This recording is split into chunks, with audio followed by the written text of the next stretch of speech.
Hello दोस्तों, जय माता दी। मेरा और मेरे एस म्यूजिकल ग्रुप में आप सभी का बहुत बहुत स्वागत है। तो मैं बहुत ही प्यारा पति पत्नी का गीत लाई हूँ। जैसा होगा आप लोग कमेंट में ज़रूर बताइएगा। न जाओ परदेस पिया मानो कहनवा, न जाओ परदेस पिया मानो कहनवा, मानो कहनवा हो मानो कहनवा, मानो कहनवा हो मानो कहनवा, न जाओ परदेस राजा मानो कहनवा।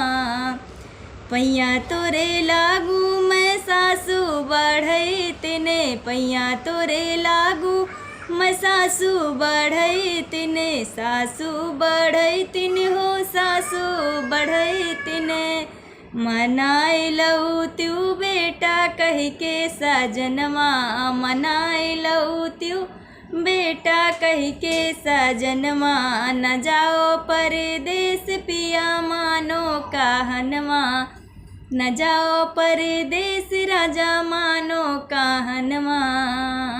पैया तोरे लागू मैं जेठनी बढ़ई तिने, पैया तोरे लागू मैं जेठनी बढ़ई तिने, जेठनी बढ़ई तिन हो जेठनी बढ़ई तिने, मनाए लऊ त्यू देवरा कह के सजनवा, मनाए लऊ त्यू देवरा कह के सजनवा, न जाओ परदेस पिया मानो कहनवा, न जाओ परदेस राजा मानो कहनवा।